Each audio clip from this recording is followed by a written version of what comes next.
Hello everyone, it's another Tuesday on Your View. Welcome to the show. I am Morayo Afolabi Brown. As always, I have the ladies with me. White in the building. Yo, good morning. Hey, your glasses. My glasses, they're Oh, here. okay. I was wondering because I usually you see the, How are you doing, YK? My grandkids left. My daughter and my grandkids left on Friday. That's why I didn't come in last week. I wanted to just spend that week because, with all what's happening in the world, you don't know when you will see them again. So it was really sad. Yes, you are. In case they're watching, I'm Temidire, hi. I don't think they'll be watching. I should have told my daughter to tune in. But it was really sad at the airport. My grandson, he was walking forward and looking back and crying and crying. Oh, for real? My granddaughter, she held my hand. Come on, come on. I said, I can't come. I can't come. Come on. She thinks crying will get her the solution. I said, no, my dear, go. Bye-bye. Wow. You'll be okay. You're going to see them soon? No. I can't afford to be going up and down like Kenny. Let me be here for a while. I will go, but not now. Not right now. How you doing, Takwe? I'm good. I don't know why Nigeria can be so negative. Yesterday, I wanted to sponsor a post I did. I went live on Friday while I was on the site in Amagba. And because of the sun, I didn't read people's comments. I was just doing my video, oh, we are live in Amagba, the estate has been launched, all of that. So I just started reading comments and I was saying, oh, scammers, they have come again. Tokpa, don't let them use you to scam other people. And I'm wondering, people, it's as if they're not listening to what I'm saying. They just come and spew the hate within them. And they're like, oh, Amagba is a troublesome area. The place is a scam. Don't fall for it. And I'm reading Ahoji. Did you hear that this project, it is my project, is my company. I'm not a face for somebody else. It's my baby.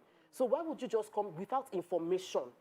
And you just come on somebody, so this social media vagueness, where somebody can just hide behind the phone and just come and just say anything, and nobody can say anything about it. There are many people that they just defame them. We need to do a show on this because there's a lot of faces behind this phone that see a lot of negative things about people, and you just wonder, who gives you the right? From where? Anyways, how you doing, Mariam? I love your outfit. Thank you so much. I'm loving the green too. So for me, I'm just so happy. Things are sort of finally falling into place. So grateful to God. I'm grateful to God, and I'm so excited for the future. So, many times, the reason I'm saying this is that many times we're quick to talk about what it is that we're going through that's tough. And then we're very shy to talk about what it is that we're enjoying. Yes. And I just want to say I'm grateful that I'm alive and well and things are looking up. How are you, sis? I'm doing well. Yesterday I went for a shoot, and it was nice. Yes. To see a lot of women in the media coming there together. was nice. So we'll see how that goes. But I think generally I'm also very okay. The cough is still going around. The kids are still coughing. I don't understand. Every day they calm down, then the cough starts again. There's a lot of I think it's the dust because my grandkids got the cough before they left. Yeah. At least Temidire, not Ayuri. But he got the cough and he was coughing and he's asthmatic, so it was even worse. It's really, really painful. All right, so let's not forget the Valentine boat cruise. Yes. This Valentine, the ladies of Your View and I will be having a Valentine Love Boat Cruise. And what is a boat cruise without our fans? So please join us on the 12th of February, this Saturday, as we celebrate love and have lots of fun together. There'll be lots of games, lots of food. I love food. It's a three-course meal. Lots of music, games. I hope they have my own poison. Champagne. Shampoo, don't worry, it'll be shampoo. I'll make sure that we get some shampoo. They better make sure it's not sparkling wine. So we'll all be there. So please try to call. The number is 081-385-90726. Let me say that number again. 081-3859-0726. Hopefully they can scroll it up so that you can see the number. 081-3859-0726 so that you can call up to get more information, buy the ticket so that we can see you on Saturday. Yeah. All right, let's go on a break. When we come back, we go through the front pages of the paper. Stay with us. We'll be right back.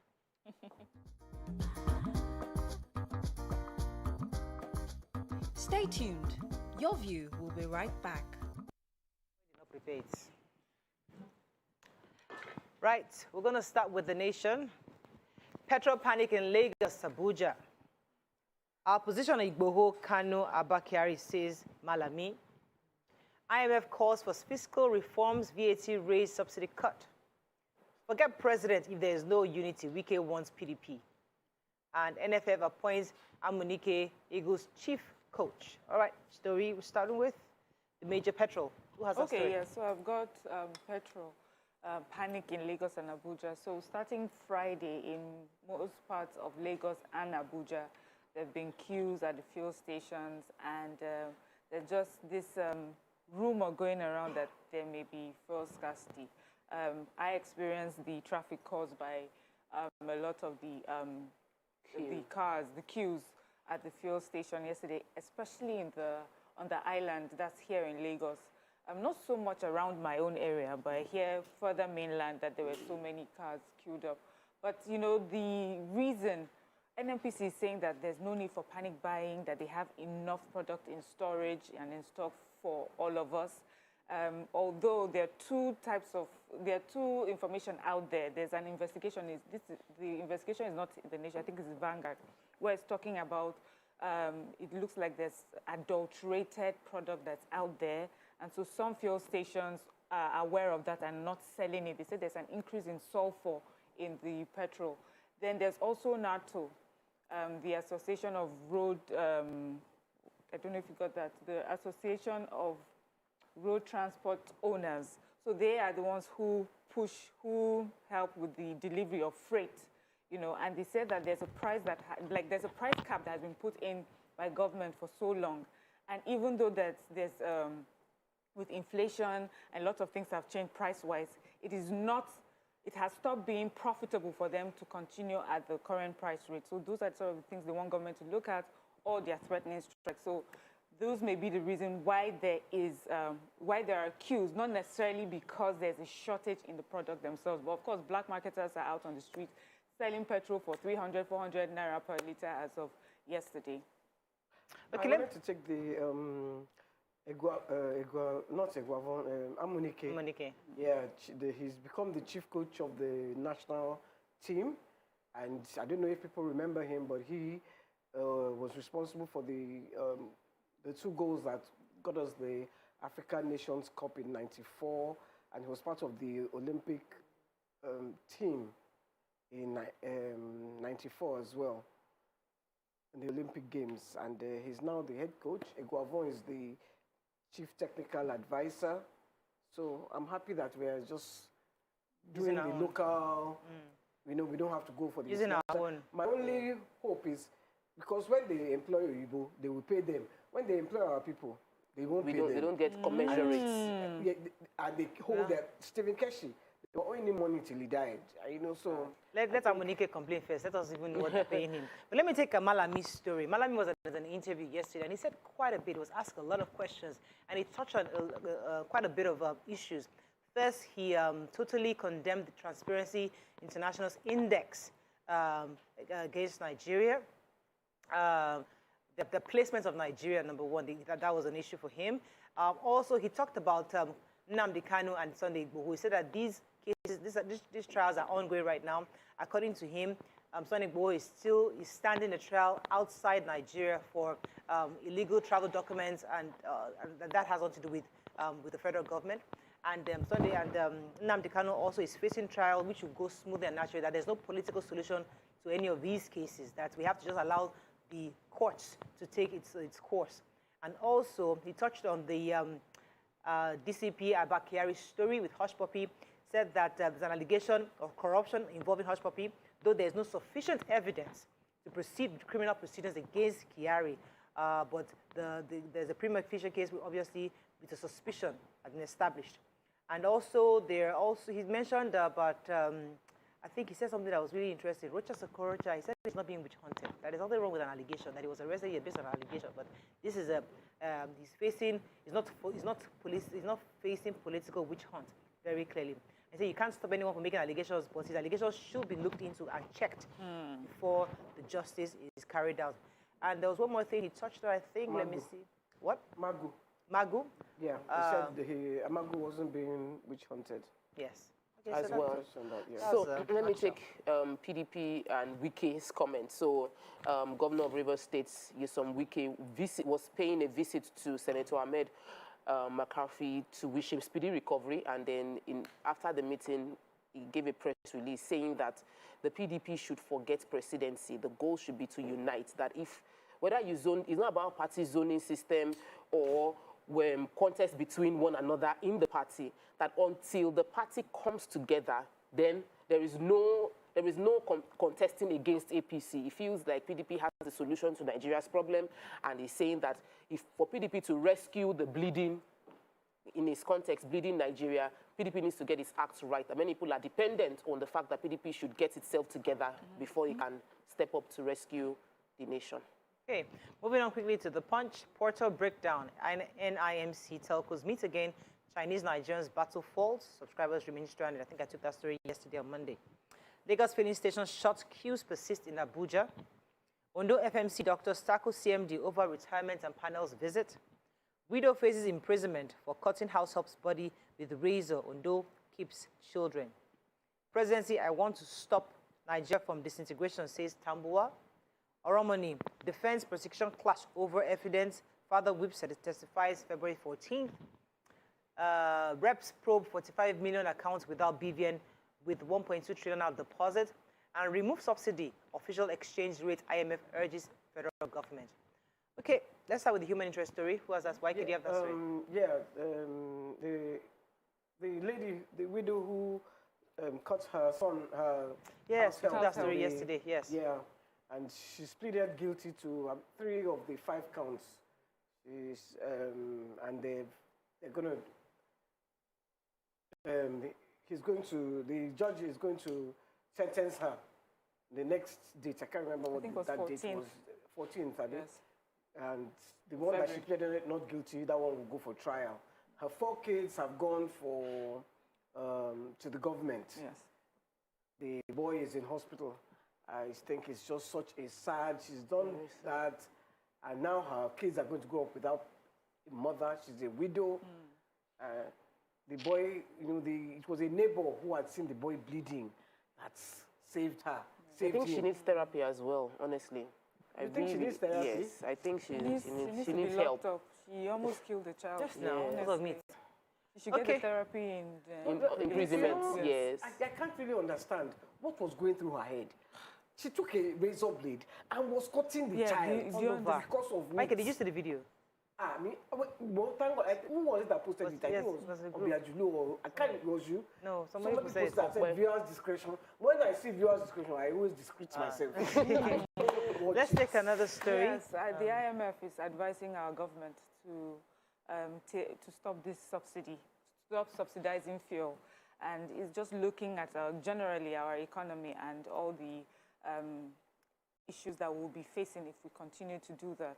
So, they gave their own recommendations. So they are saying remove fuel subsidy, increase the value-added tax rate, improve tax compliance, and rationalizing tax incentives. Just a lot of the things that, I guess when you look at it economics-wise, it will make sense for our country to take these tough measures. But we know that because of all the things that we're going through in our country, we don't think that government should even start to look at that, especially when it comes to the removal of subsidy. But they're saying that this is the best time to actually take these tough measures.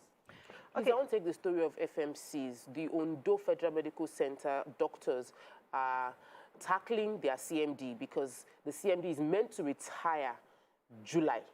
And now his appointment, he has been renewed for the next 4 years. So they are questioning the fact that why would you renew for 4 years a chief medical director who's hit retirement age by July, and 3 months prior to his retirement age, he's supposed to have gone on, they call it a leave, I don't know a terminal leave for 3 months before his retirement age, and then that's the person that the panel brought back. The CMD on his hand said that based on performance appraisal, he's been given the extra 4 years, and it is people that are opposing him being the CMD that are fighting it. I feel everybody has their due turn. There are procedures we should follow.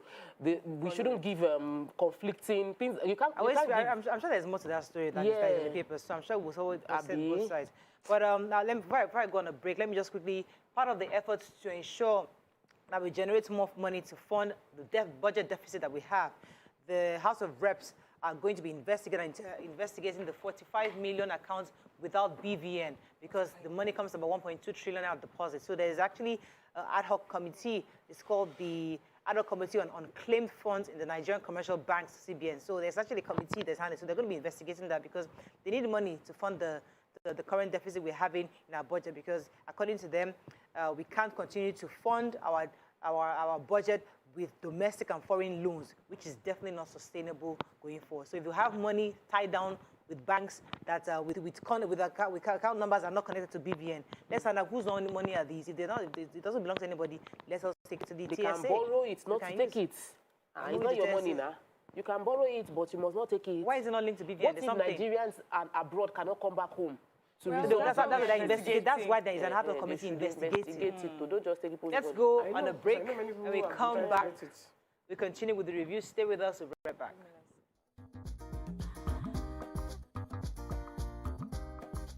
Stay tuned.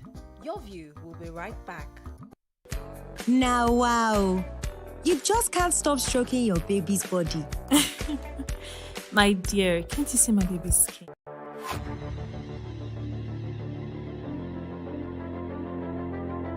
At TVC Communications, we're all about our audience. Millions of viewers, listeners, and readers every day all around Nigeria. Our 2 TV stations are among the most watched in Nigeria. TVC News is our award-winning 24-hour national and international news channel headquartered here in Lagos, broadcasting live from our custom-built state-of-the-art news headquarters. TVC, the top-rated family entertainment channel, is the place for fun, music, and information. With our breakfast show, Wake Up Nigeria, the all-female chat show, Your View, the best soaps and dramas from Nolly, Bali, and Hollywood, music and entertainment blast, courtesy E-Splash, and of course, award-winning news and current affairs. It is all here. With news bureau and studios around the country and the ability to go live anywhere, anytime, we are first for breaking news in Nigeria. Awarded the NMMA TV Station of the Year, TVC News is the station of choice for news that is first, accurate, balanced, and reliable every time. TVC and TVC News watched by over 4.5 million people in Nigeria every day on terrestrial, DTH, DTT, OTT, and available to viewers in the UK on Sky TV. Watch all of our world-class programs on TV, online, and on our app. TVC and TVC News, the best entertainment and news for Nigeria on TV and online. And when you can't watch us, listen to us. 102.3 Max FM Lagos and 90.9 Max FM Abuja are now ranked among the most listened to radio stations in Nigeria. Now, with over 1.5 million listeners every day, we're the people's favorite radio station. Best hit music, best on-air talent. Max 102.3 hit music for Lagos and Max 90.9 hit music for Abuja. We are your home for that fun, entertainment, and hit music. In Lagos, TVC, our leading family entertainment TV channel, has a 47% market share. But this is just the start of our journey, as we plan to add even more services to entertain and inform our ever-growing audience. Thanks for being part of the TVC communication story.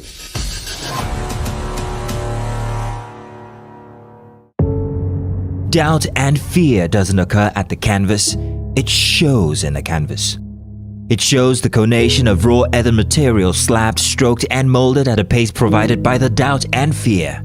Every move way in the struggle of one to the other, merging the past to the present, brushstrokes of colors seen but not known. For when the wailing stops, the pieces settle down in abject beauty erected for a century of a century. Speaking, advocating, protesting as the arts are meant to be. Come closer. A little bit more. Perfect. I have exciting news for you. You asked for it and you got it.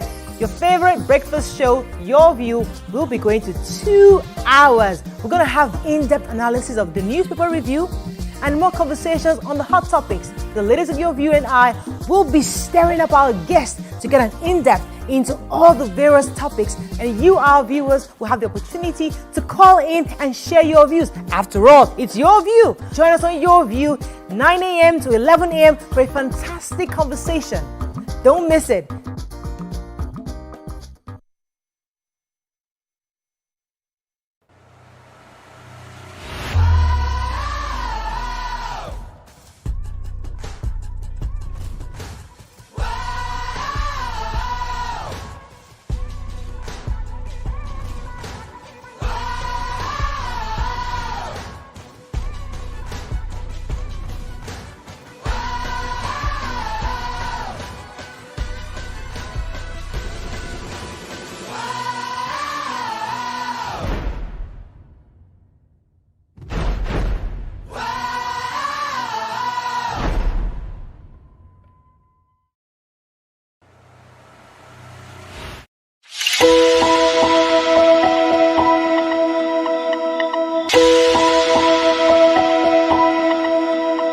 How we're doing, guys? Is the makeup in progress? Makeup check. Are the scripts on the prompter? Script check. Are we set in the PCR? All team in place? PCR check. Clock is ticking, time is racing, lights are. Plans all set. 120 minutes of hot entertainment. We are ready for the mission.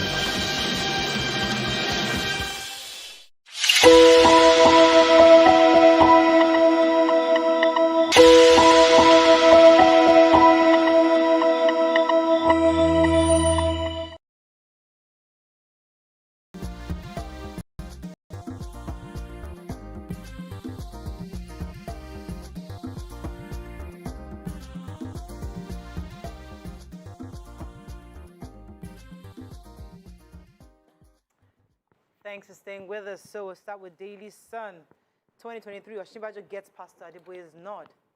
Immigration releases ex-governor Odeli's seized passport. IPOB, no going back on cow meat ban in Southeast from April 1st. JAM introduces self-service outlets in Lagos and Abuja. Supreme Court decides Rivers and FIRS VAT, Imo Rivers oil well disputes by May 6th. PDP rejects Gumo's confirmation as INEC commissioner. ASU to Buhari, we need implementation of agreements, not promises. An ex-Kano Emir Sanusi predicts doom in 2023. Okay, which story? Okay, let me start with JAM. So JAM has said that it will be introducing a self-service registration outlet. There will be outlets in Abuja and Lagos, and this means that all the computer literate candidates can go themselves and register for themselves. You know, unlike how we've always had it, where we just have so many candidates at the different centers waiting to be registered. And they said this is also in keeping with the COVID-19 regulations of making sure that there's spacing and things like that. So for me, I think that's really a welcome development, and that shows that we're updating and upgrading. And they've also said that for the 2022 registration, they are going cashless. They said even though this will cost them about 50 million naira in commission that they have to pay their financial vendors, but this is something that they are happy to take on, because it will take away all those unscrupulous centers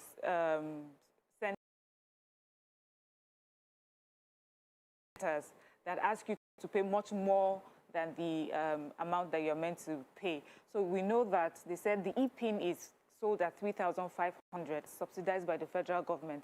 Then there's a 500 naira compulsory reading text and a 700 naira regulated charge for CBT centers. So with this cashless system, the government is able to make sure that you pay only the amount that you are meant to pay, unlike what we've heard in the past. Some people are paying a lot more, twice more or 3 times more than government recommended fees.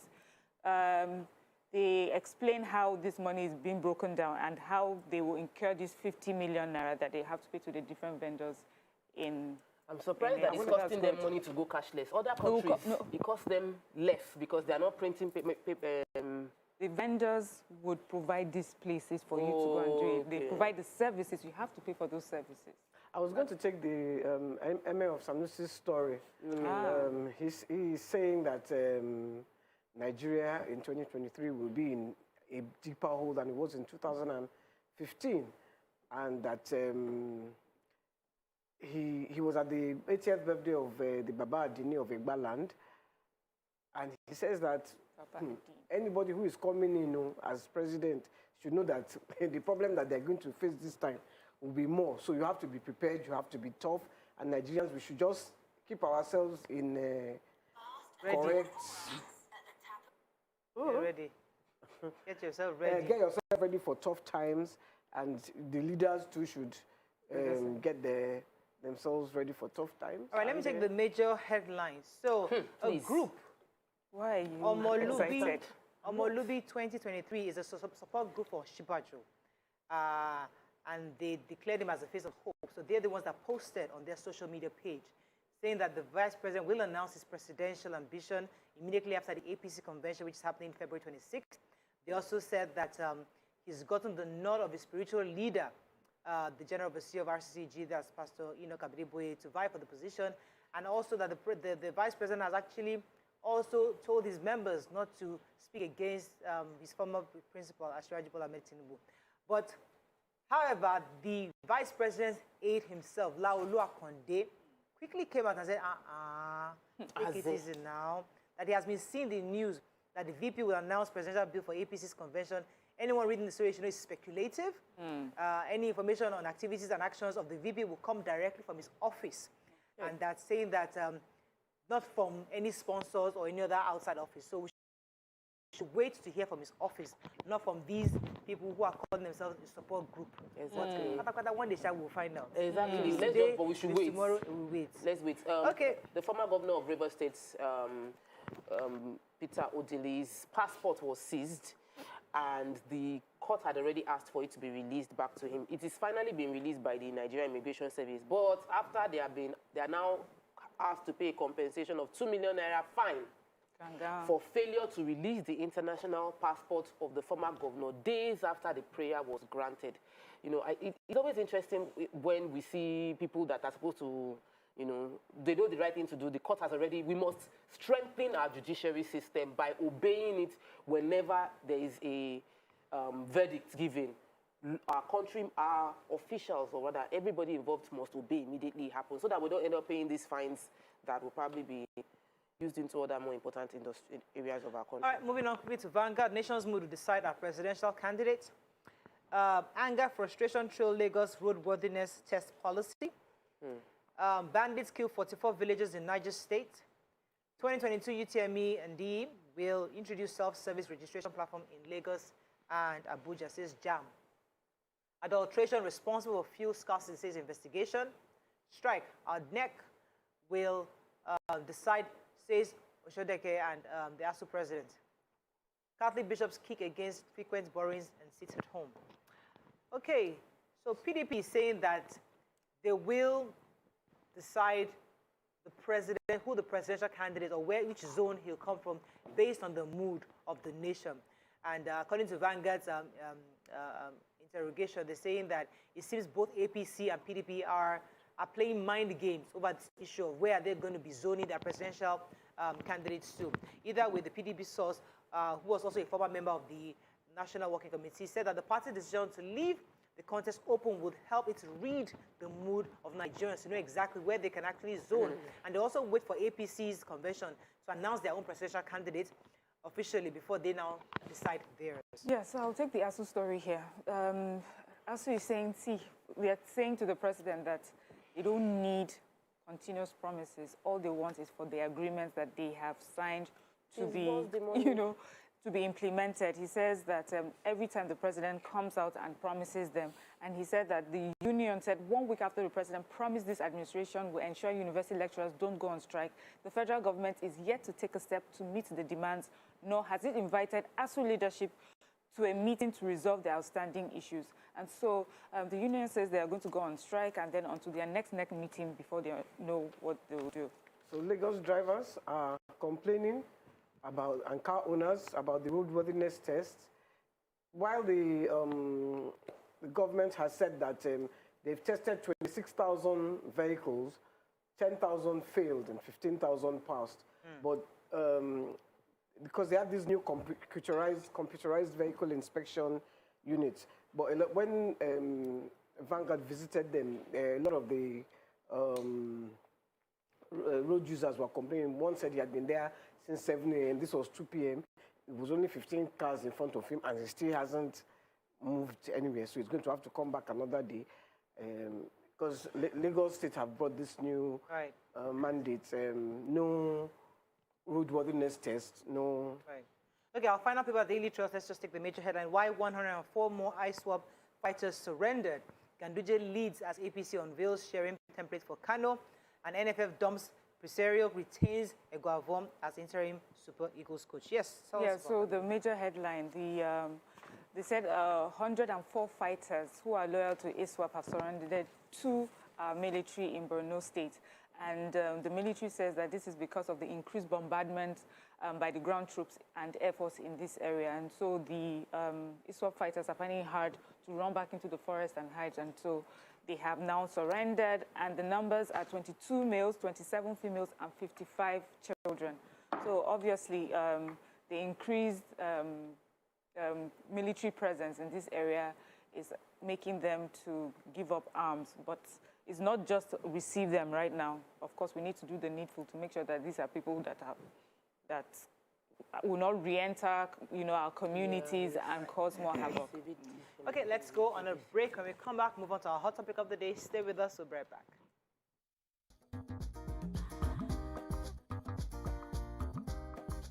Stay tuned. Your view will be right back.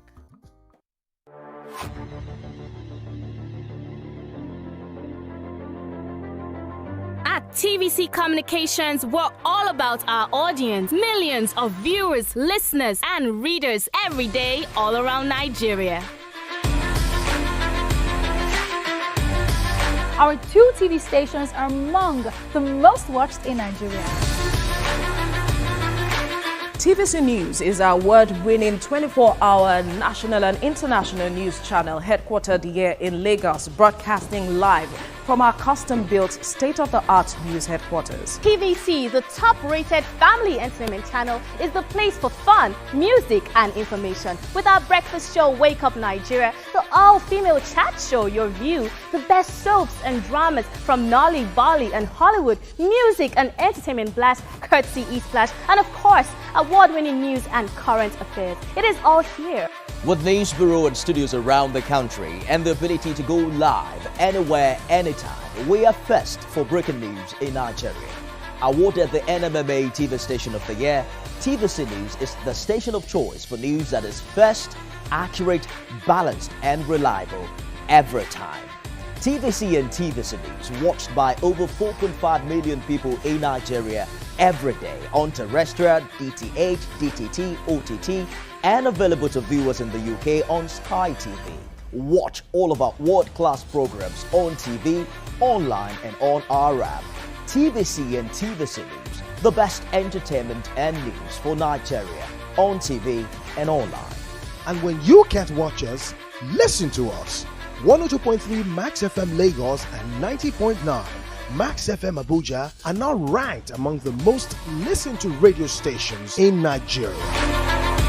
Now, with over 1.5 million listeners every day, we're the people's favorite radio station.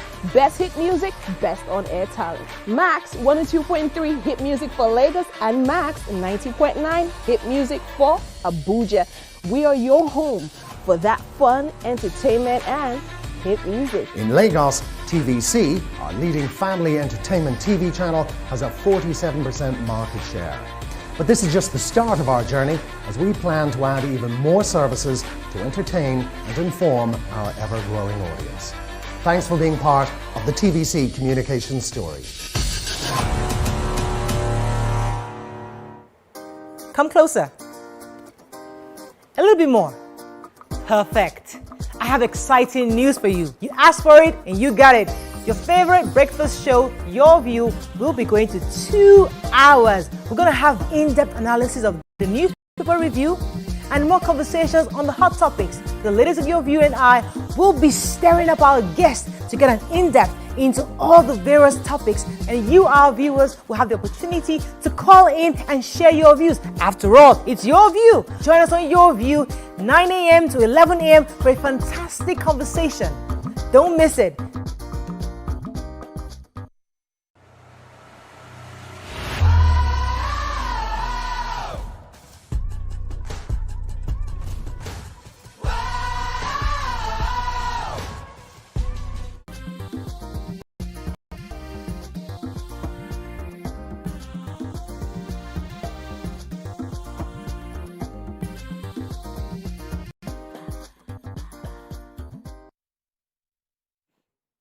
Thanks for staying with us. So according to reports, Nigerians may be plunged into a whole round of terrifying fuel scarcity if the Nigerian Association of Road Transport Owners, NARTO, make bold their statement withdrawing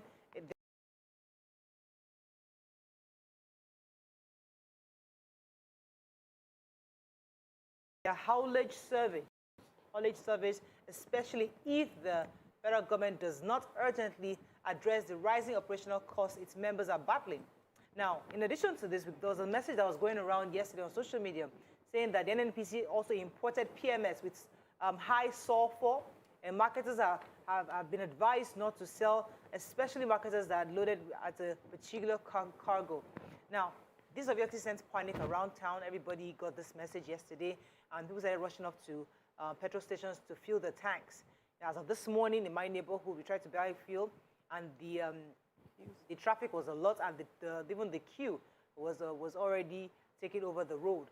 So the question is, we want to ask Nigerian, what's the fuel situation in your neighborhood? We'd like to hear your experience, and also hear from our guest, who is the national president of the Nigerian Association of Road Transport Owners, NART, Alhaji Lawal Yusuf Uthman. He'll be on the phone with us in a moment.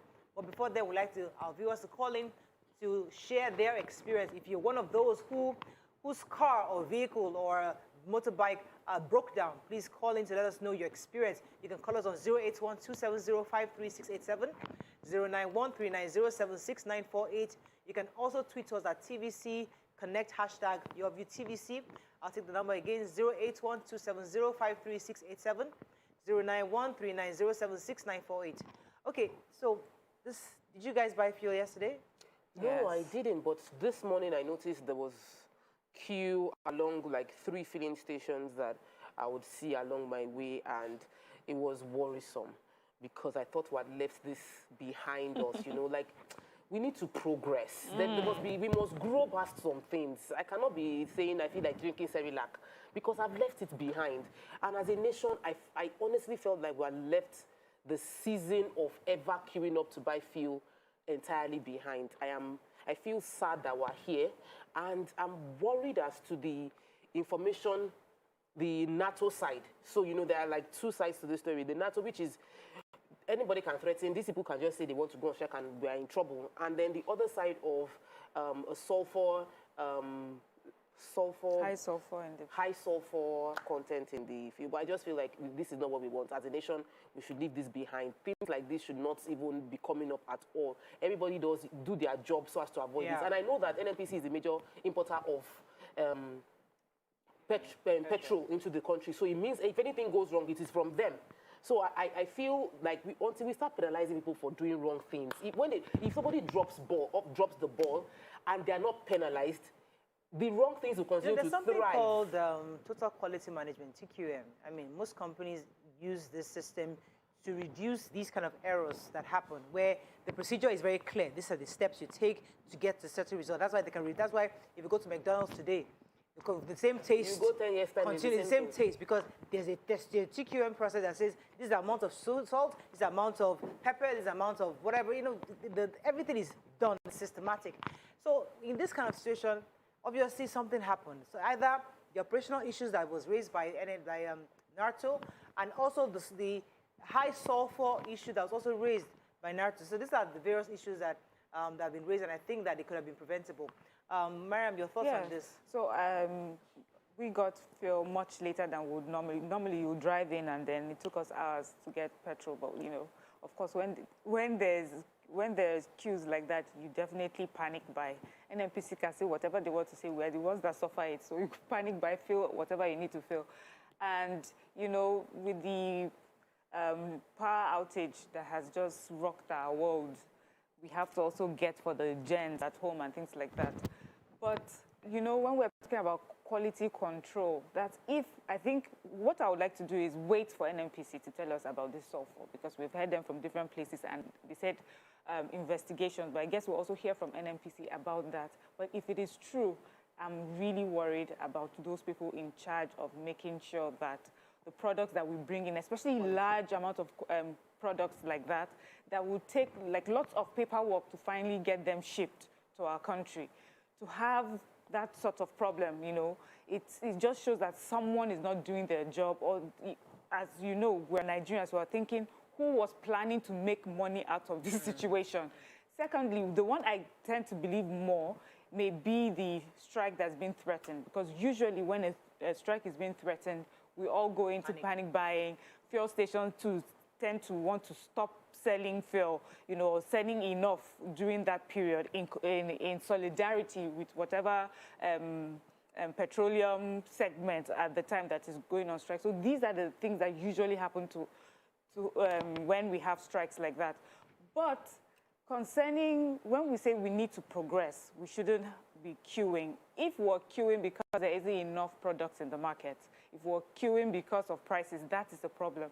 But if we have to queue because we have adulterated products in the market, and I think that is good. Right. I think that is best that we know ahead of time if there's something that would cause our cars and cause our generators to, you know, to pack up. It's very important that Nigerians know what is out there, and I'm happy that we have this information, not that you buy it and then our cars are stopping and breaking and we're wondering what is happening. My own problem with this is systematically over the past few months, diesel has been increasing. Government is not announcing anything about diesel. Diesel is increasing. It increased again on Sunday. Now, petrol, there is no petrol. So we are all forced to buy petrol at a higher rate. So slowly but surely, petrol self is increasing. I didn't even know there was a shortage. So yesterday, I spent between 45 minutes and 1 hour from Agungi to First Gate. I was like, where is it? The First Gate of Lekki. What kind of go-slow is this? I couldn't understand.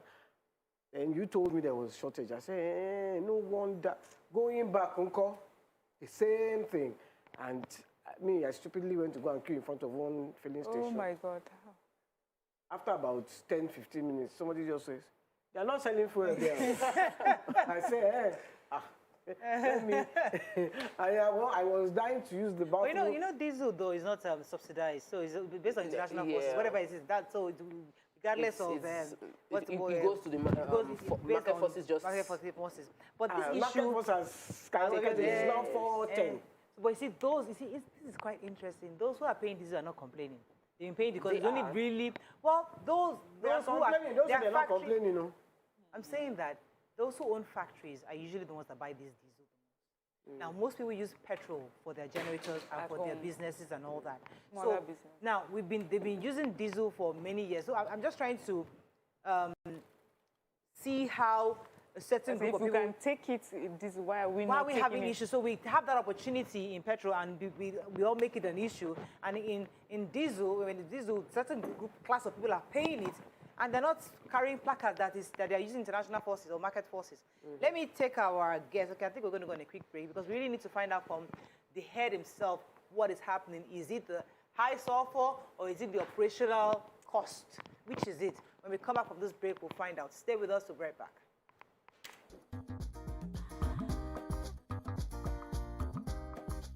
Stay tuned. Your View will be right back.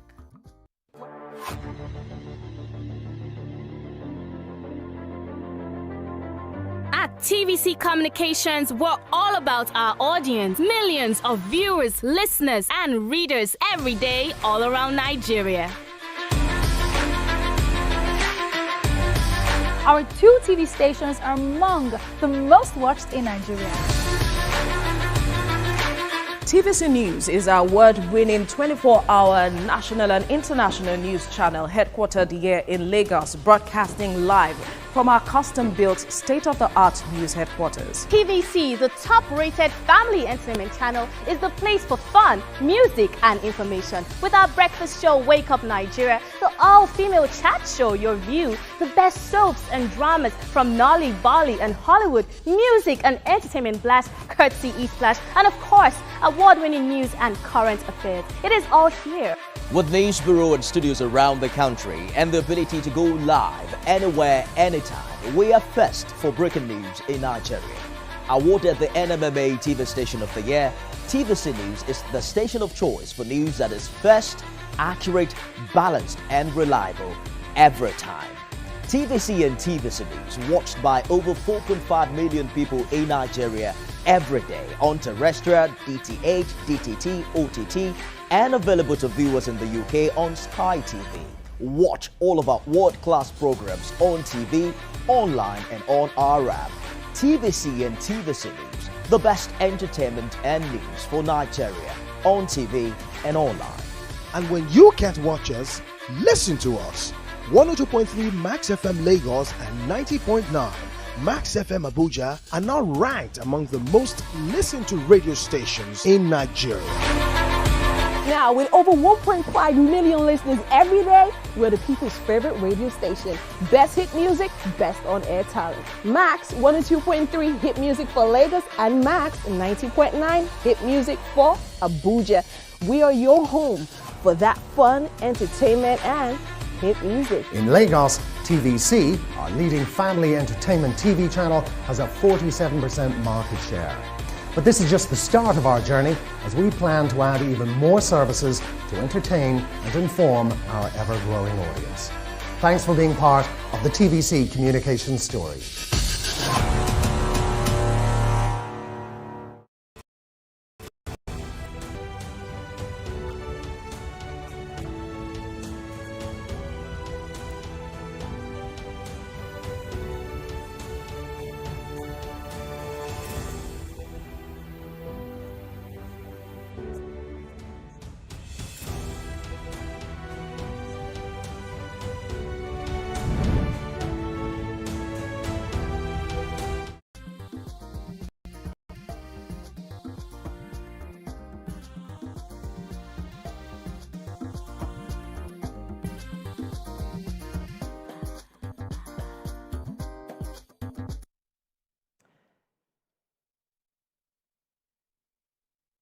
Thanks for staying with us. So we have with us the National President of the Nigerian Association of Road Transport Owners, NARTO, Alhaji Lawal Yusuf Uthman. Welcome to the show, sir. Yeah, good morning, Bios. Good morning. Thank you so much for joining us. So yesterday, as I said, there was a message going around on WhatsApp and all over social media that NNPC imported PMS with high sulfur, and marketers have been advised not to sell, especially marketers that loaded from particular cargoes, and they gave us certain stations not to buy from. And this morning, we're also hearing that there's an issue of operational costs, and that NATO was going to withdraw its haulage service. So could you tell us exactly which of these, or if it's both, are the reasons for the current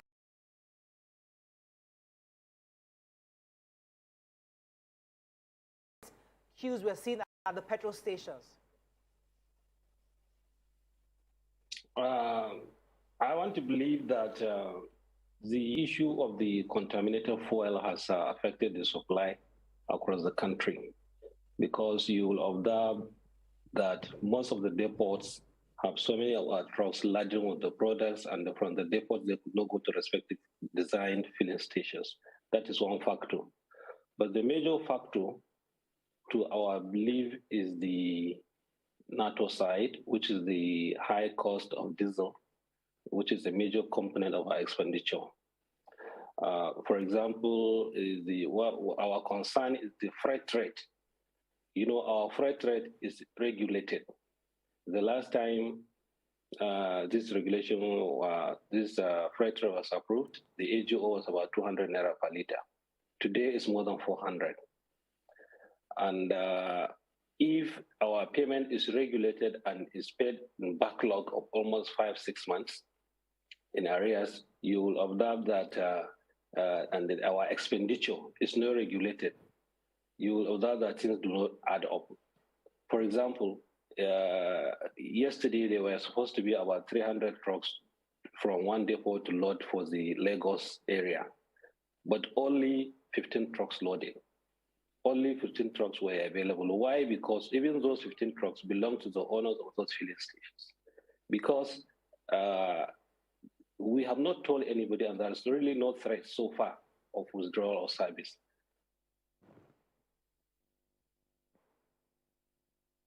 Yeah, it's hanging right now. But I think we got the issue concerned. Yes. Well, you know, you were saying something about how Nigerians pretend to. Okay. Hello, sir. Hello? We lost you for a second. Are you with me? We lost you for about a minute. Okay, the freight rate in Lagos, are you with me? Yes, we are. The freight rate in Lagos is 2 naira 14 kobo. So if you have a 40,000 truck, it means you are going to be paid 85,600. And that will come in about 3, 4, 5 months. Meanwhile, your immediate expenditure before you embark on that journey, one, you have to pay loading fee, which is about 40,000. You have to pay 100 liters to the driver to go around at current rate of 400 naira, that's 40,000. You have to give driver allowance of 5,000, that's 85,000. As against what you are going to be paid in 5-6 months, 85,600. So how do they add up? The cost of brand new vehicle today is 50 million naira. Tokombo vehicle is 25 million naira. Before you buy tire, 30,000, 40,000. Now you buy it 130, 140. You buy battery before 30,000. Now 60,000. You do lab for engine oil, for service, engine oil 20,000 before. Now it's 40,000. Every other thing has doubled. But our freight rate remains stagnant. But we are not, most of these people that you see have parked. They have not parked because we've not told them to park. They parked because there's really no business anymore. Right. Got you. Let me get a few more questions in for you. I mean, this is really eye-opening. And my question is, why hasn't there been any period of time where the association has sat down with government to discuss this increasing costs and how to upgrade it and update it to the present economic, realities? And why do we wait till we're threatening strikes first before we resolve issues? We've had lots of encounters with the government. The former group managing director did his very best, and he made some increase. I mean, now the MD of NPC Limited, he did his very best. They've increased. But as they increase, the other expenditure components also increase. So, but if the expenditure components increase and our freight rate remains stagnant, you will certainly get to where we are. The current head of Nigerian Midstream Downstream Regulatory Agency, when he came, we told him, we met him, we congratulated him. We told him that it's a task ahead. Probably what we were expecting is that by the time they take decision on the deregulation, something will take place. But nothing has taken place. And if really we are doing business, if it's really a business, they have to do business in order to get some returns. There's really no return on this if it is really a business. Because what you spend is what you get. And you get it in 5 months. And the high cost of the no return on investment. No return on investment.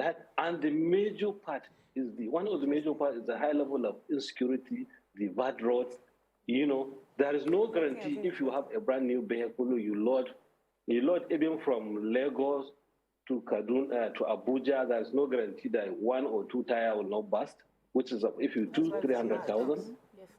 Lots of shortage because it's really very, very, very difficult to operate under this climate. Knowing fully well that today we don't have pipelines, it means we 100% more or less rely on these trucks. So there is need to ensure these trucks are available and serviceable, and the investor has some gain.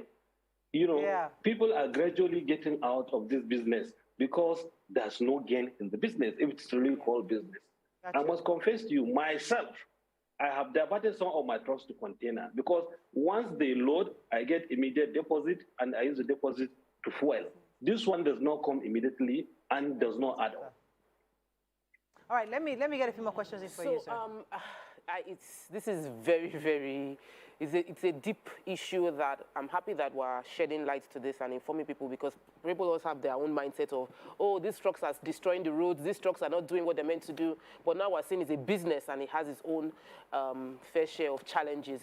But your business keeps the nation running to a large extent. You know, your business fuels the nation.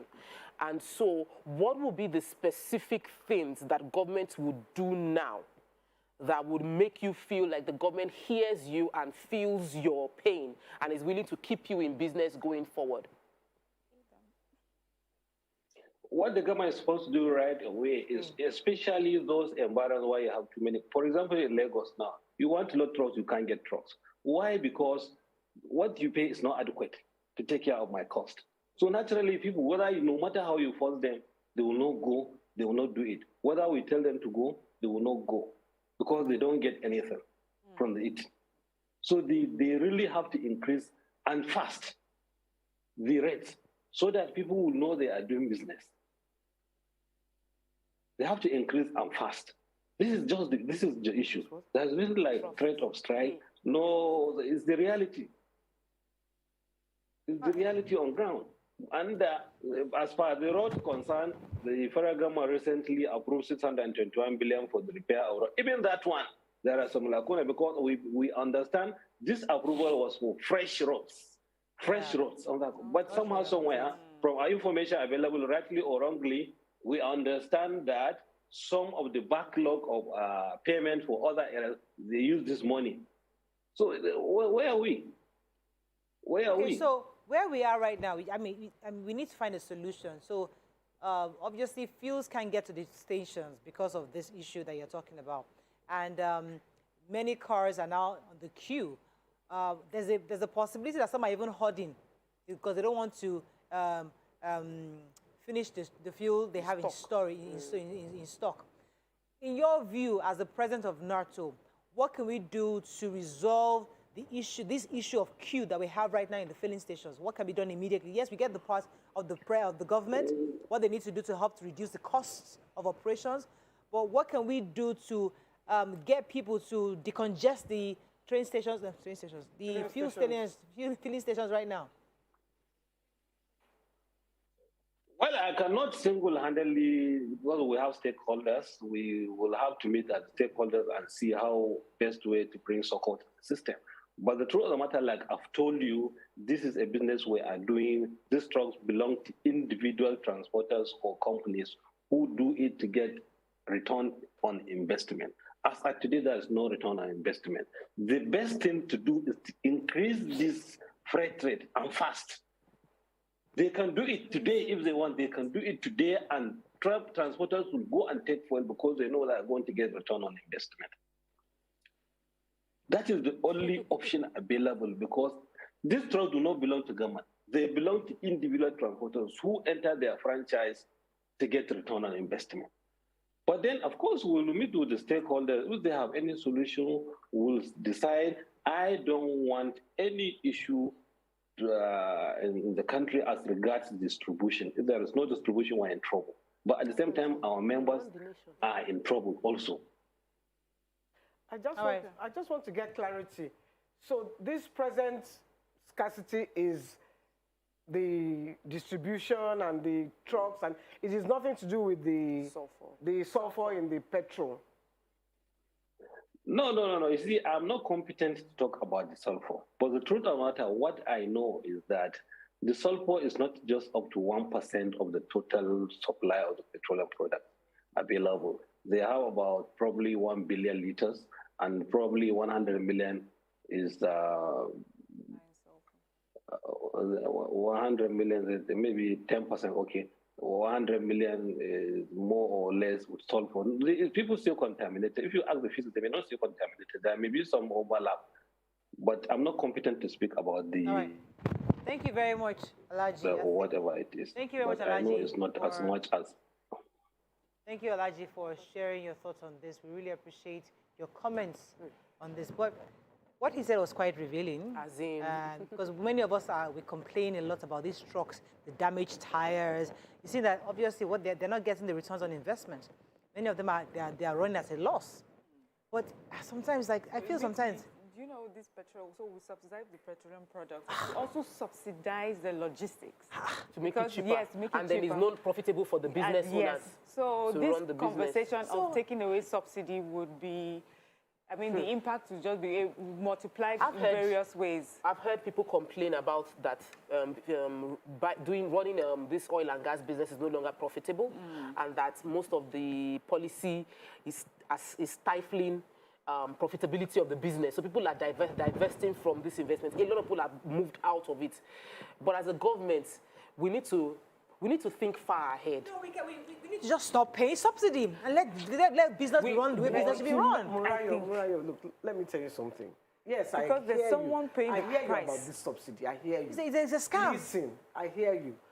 The point is, what it will do to Nigerians. Remember, I just sat here and said, diesel. She's feeling it. And I'm telling you that kerosene too is not, they're not paying subsidy on kerosene. No. And are we not paying subsidy? Are we not buying kerosene? Isn't the poor of the poor using kerosene? Excuse me, when gas started increasing, did you not start hearing it? Yes. Were people not complaining? Yes. You were complaining because it was affecting you directly. We don't use kerosene, so we don't really feel it. But when you start to feel the pain, I am feeling diesel because I use a diesel. My business uses diesel. So I'm feeling the diesel. You're not making enough profit to keep buying diesel, and NEPA keeps taking light and keep giving you big bills. Wait, so if you remove subsidy from fuel, and there's nothing to cushion it, well, Nigerians will groan, including you that you are shouting, well, you will groan, you will cry, you will cry. Well, when you say I'm running here for business, you say, please, business, come and meet me in my house. But when you think of the transport you will use, I'm telling you, we all know. I will reserve my comments because honestly, this is a very difficult conversation to have. I'm not going to go into this conversation. I'm not going to go into this argument with you. We know I think we that need to subsidy may have to be removed. This is a businessman telling government that please come and pay, increase and reduce our costs. This is a businessman. They're not making money. People are buying trucks. So subsidy is not just free money. There's a cost for it. Yes. And someone is bearing the cost for it, or a sector is bearing the cost for it. And we can see, I feel this is a good example of how it affects different sectors in the economy. And so government is paying subsidy, they are still being affected. To this group of people, to the NATO, to those who take the freight. But if government wants to take off subsidy, maybe they should take off subsidy of those involved in the logistics, first of all, and allow them to earn the money that they are meant to earn, following the market, allowing the market forces determine their prices. Is that our hot topic today? Let us just drop the matter because it was our petrol is our hot topic because there's no petrol right now. We're running out of time. Let's go on a break. On Tuesday, when we come back, we move on to our health topics. Stay with us. We'll be right back.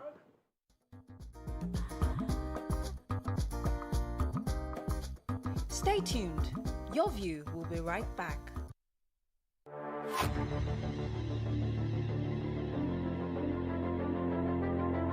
At TVC Communications, we're all about our audience. Millions of viewers, listeners, and readers every day all around Nigeria. Our 2 TV stations are among the most watched in Nigeria. TVC News is our award-winning 24-hour national and international news channel headquartered here in Lagos, broadcasting live from our custom-built state-of-the-art news headquarters. TVC, the top-rated family entertainment channel, is the place for fun, music, and information. With our breakfast show, Wake Up Nigeria, the all-female chat show, Your View, the best soaps and dramas from Nolly, Bolly, and Hollywood, music and entertainment blast, courtesy E-Splash, and of course, award-winning news and current affairs. It is all here. With news bureau and studios around the country and the ability to go live anywhere, anytime, we are first for breaking news in Nigeria. Awarded the NMMA TV Station of the Year, TVC News is the station of choice for news that is first, accurate, balanced, and reliable every time. TVC and TVC News, watched by over 4.5 million people in Nigeria every day on terrestrial, DTH, DTT, OTT, and available to viewers in the UK on Sky TV. Watch all of our world-class programs on TV, online, and on our app. TVC and TVC News, the best entertainment and news for Nigeria on TV and online. And when you can't watch us, listen to us. 102.3 Max FM Lagos and 90.9 Max FM Abuja are now ranked among the most listened to radio stations in Nigeria. Now, with over 1.5 million listeners every day, we're the people's favorite radio station. Best hit music, best on-air talent. Max 102.3 hit music for Lagos and Max 90.9 hit music for Abuja. We are your home for that fun, entertainment, and hit music. In Lagos, TVC, our leading family entertainment TV channel, has a 47% market share. But this is just the start of our journey as we plan to add even more services to entertain and inform our ever-growing audience. Thanks for being part of the TVC communication story.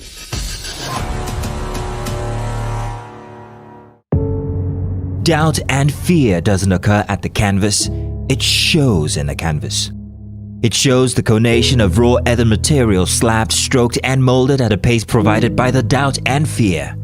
Every move way in the struggle of one to the other, merging the past to the present, brushstrokes of colors seen but not known. For when the wailing stops, the pieces settle down in abject beauty, erected for a century of a century. Speaking, advocating, protesting as the arts are meant to be.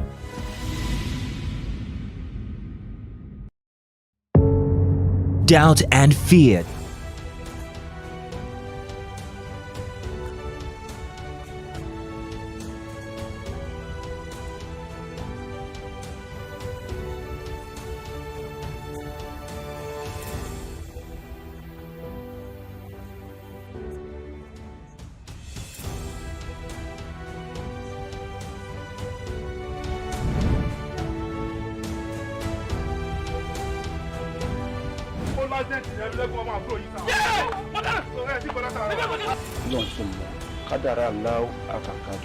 Àwọn kan wà tí wọ́n bá kú tọ́jọ́ kú wọn ò tí ì pé wọ́n á papòdà síbòmíì. Is that how you're gonna say it? Ọkọ tí wàá sọ yẹn. Bó ṣe wá kọ̀wé ránṣẹ́ yìí pé òun fẹ́ rí mi kájọ fojúkojú yìí kò yé èmi o. Bó ṣe pé ẹ̀rí ẹ̀mí lẹ́kùnmọ́ àyà mi ti sọ kí.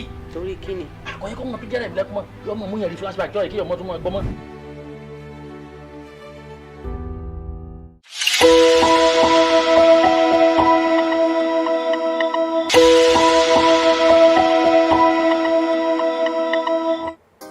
Come closer. A little bit more. Perfect. I have exciting news for you. You asked for it and you got it.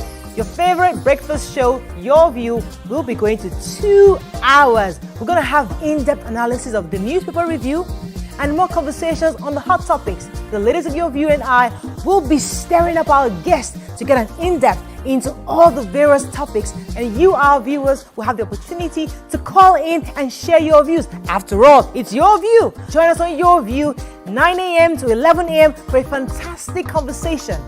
Don't miss it.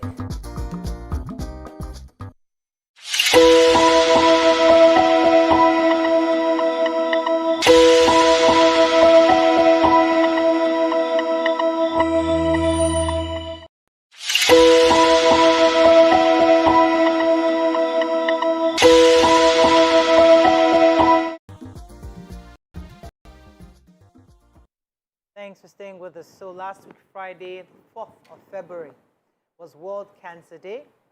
And we have with us Dr. Chinasa Amadi, who will be explaining to us the correlation between what to consume and cancer. Welcome to the show. She's a nutritionist and fitness, nutritionist and fitness coach. Welcome to the show, madam. Thank you. Good to have you, Dr. Chinasa.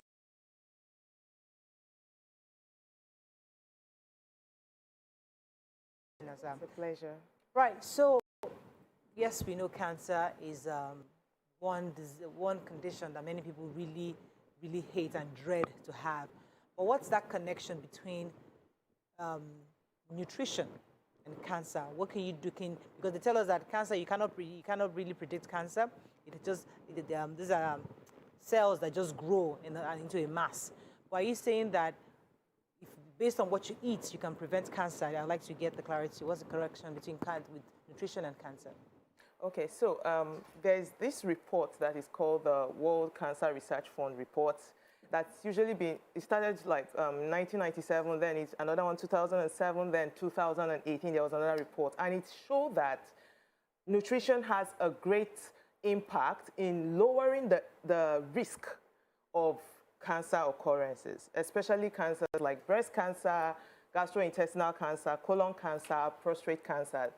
So yes, what we eat and what we don't eat is a great determinant. It either increases our risk or it lowers our risk. So yes, we cannot determine exactly, but the goal is for us to actually intentionally reduce our risk, or if we want to increase our risk, which we don't want that. So where's the part of DNA and genetics where people are doing some tests to determine if you have the genes that could cause you cancer? If you are eating all this good food that you're meant to eat and still have the genes, how does that prevent, lower, or increase your risk?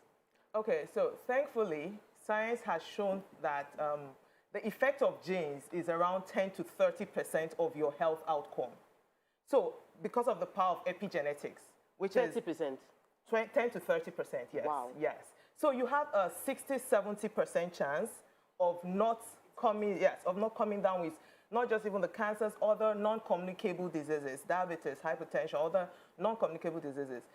60 to 70% chance of not having that. So I think the goal is to work on that, the better outcome, which is the chances that you have to not get it than getting it. So yes, that's where genetics comes. My own question, what are the foods that we not eat, and maybe we eat, that will cause this thing?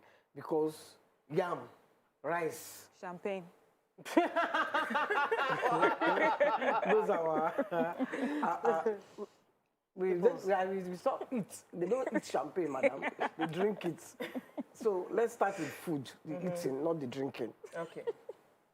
Rice, yam, eba, amala, These are our food. Are these good foods? Dodo. It's fried. Please let the nutrition speaker beg. Well, so thankfully... Vegetable oil. Okay, so thankfully, I always say Africans were blessed. The recommendation from this World Cancer Research Fund actually shows, now we're talking about evidence, not just opinion. So based on evidence, we've seen that eating foods that are whole food, plant-based. So pretty much whole foods. Whole foods are foods that are closer to the ground and are predominantly plants. And if we see, a lot of African foods are actually whole foods and they're actually plant-based. But take, for example, if we say yam is very good. You boil the yam, it's whole food. You now decide to make yam noodles. It's now not whole food because there is a lot of processing to become yam noodles. Do you understand? So it's there's the way we make our foods now is what matters. Instead of frying, you're boiling your fried plantain. Instead of fried plantain, you're boiling the plantain. Instead of over processing the sweet potatoes or potatoes, you're doing them boiling or just straight. Is that why abacha is healthier than eba? As in, I'm told that abacha is made of cassava. Is that correct? Yes. So is abacha raw like cassava compared to processed cassava, which is eba? When you mean abacha, you mean like the tapioca? No. Sorry, That's Igbo abacha and salad. Is it not? That's dried. Yes. Is it not cassava? It's cassava too. But even eba is good. Eba is not bad. Oh, okay. Because the process is not refined. It's not refined. It's not. Yes, the degree of processing. You can actually imagine how far it went from the farm to your plate. Right. Yes. So when you can't really imagine the distance from the farm to your plate, then you know that that is not a whole food.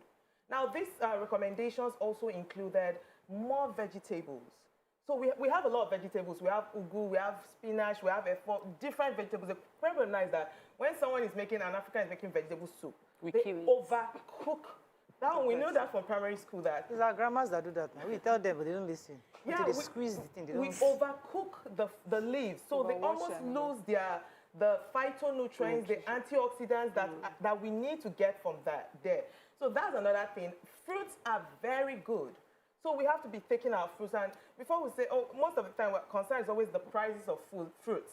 But we're like, it's easier when you go for fruits that are in season. So what is in season is what you go for. It's cheaper, it's affordable, and what is around you, it's easy. Let's bring the conversation to what we understand. Recently, I had to cook. I was learning to cook bitter leaf soup, and I made it for the first time on Friday. But I went to the market and they gave me bitter leaf that they've already squeezed. So they said they washed it. So I'm like, why did you wash it? I thought I would just cut up the bitter leaf and then put it in the butter. So I have to really squeeze it. So is that bad? Because when I even saw all the water coming, I'm like, this is the essentials that I'm throwing away. But is that okay to wash bitter leaf such that, Well, the thing is, there's a way to wash it. And there's a way that it will not, all the essence is not out. Yes. But then it's also, some people also still boil it to remove the essence. Right. And you're like, you're losing so much. Yeah, okay. So sometimes in the market, they boil to reduce the bitter taste because people will say, I don't want the bitter leaf. But you want to cook bitter leaf soup. So you have to be expecting the bitter. So it's recommended that instead you get the leaves and wash it yourself. And then you can wash it to a particular extent and then use it to cook. Not boil. No, not boil. Interesting. Yes. Okay, better. so I had this conversation with my parents to make them understand that there's anything processed, your spaghetti, your macaroni, all those stuff, they should cut it out and do more of normal rice. And they didn't understand it. And maybe because I wasn't not a nutritionist, I couldn't explain. I just know that I want, mommy, anything from the earth, like the things that grows from the earth is what we should eat. Can you explain to someone watching that is thinking, what's the advantage? What's this in a practical way so that they can buy into that ideology of natural is better than processed? Okay, so I usually say, even if you don't want to think as far as cancer, think as near as high blood pressure. Think as near as diabetes. Studies show that 1 in 10 children born after the year 2000 will develop diabetes. Africa is currently leading the globe in hypertension incidence rate. So we're seeing 10-year-olds, 20-year-olds, 25-year-olds with high blood pressure, 30-year-olds having stroke. So even if you don't want to go that far as cancer, look at, control your blood pressure. Okay, have you even checked your blood pressure first to even know where you are at? Then that will something closer that is more relatable. Everybody knows, maybe most people will say, we grew up seeing our parents always taking pills for something. Yeah. So I don't want to keep taking pills I don't want to get to that stage. So how can you not get to that stage is to prevent it. And if you say, okay, cut out the processed things, cut out the sugary drinks, cut out the beverages, the processed beverages, cut out all the fatty foods, they are all sources of saturated fat. And studies have shown now that even without high blood pressure, without diabetes, taking in saturated fat already increases your risk for chronic disease like a heart attack or a stroke, and even... Please, where do we get saturated fat from? Saturated, like especially fried foods. Yes, fried. We like fried foods. Most people, when they are going to work in the morning... let me tell you something. I agree with you. Yes, just air fry and everything. But there's some meat like ram meat. You have to fry it. Ram meat, it has to be fried. Some things you can throw it in the oven. I do that by chicken. My chicken is going to... When I buy ram, you have to fry ram. So I'm so sorry to break. Part of the recommendation is to limit the intake of red meat. Oh, really? Yes. So that's part of the recommendation. So what do we eat? I've heard. Yes. So limit drastically. Suya one time. They're not coming for it. Okay. It's actually real. Okay. No, so if we're not eating red meat, what are the kind of protein we can eat that is safe? Now that's the thing. Protein is not just animals. You can get protein from plants too. So that's the first concept. When you're like, oh, there's no protein in my food. No, there's protein. There's protein in your beans. There's minute proteins in your... There's milk. She's on keto. She's on keto. Okay. Okay, don't go there. So I'm not going there. No, I'm not going there. I'm not going there. But even red meat is actually classified as grade 2 of cancer causing. So even if you must you can do chicken, you can do fish, if you must. So those are better options. So you don't eat ram meat? You don't eat ram? Chicken and fish, right? Have you ever eaten ram before? I'll call you doing Salah. You follow me. No, I have. I grew up in the north side. The ram is not, you don't miss ram. Okay, wait, so, but I mean, to corroborate what you're saying, my mother died recently of cancer. And she's one of the healthiest eaters I know. She takes salad, she doesn't take excessive carbohydrates. She's very careful what she puts into her mouth. So when she was diagnosed, I was shocked. But after speaking to lots of people who had experienced cancer, I realized that at the point she was in, she died 10 weeks. The cancer presented itself 10 weeks before death, which is compared to many others, like a year, 2 years ahead, because they had bad nutrition. So many of them present earlier, and they have to deal with this whole thing for 2-3 years. But she was at the tail end. Then it was about to back up. That's when the thing now presented itself. So the doctor was telling me it's possible because she was eating so healthy. So it reduced, and it gave her longer life because she was, I mean, when you say healthy eating, that's my mom. But I guess you're right. You know, when you eat well, it reduces, but doesn't stop it. No. It reduces. That's the goal, to reduce our risk. And also, we should not lose sight of the importance of checking. Yeah. So doing a breast scan for women above 40, prostrates for men, you know, there are some protocols that recommend colonoscopy, maybe every 10 years, once in 10 years, you know, anything that, and certain vaccines now, like there's cervical cancer vaccine. Yes. So every sexually active woman should take advantage of all that. So science is constantly evolving, and they are bringing out things that can help to reduce incidence, reduce risk. Right. So we should then hop on it and get checked. Thank you so much, Dr. Chinasa. It was a pleasure having you on the show. Thank you. Thank you for shedding more light on that. Let's go on a break now. When we come back, move on to other health issues. Stay with us. We'll be right back.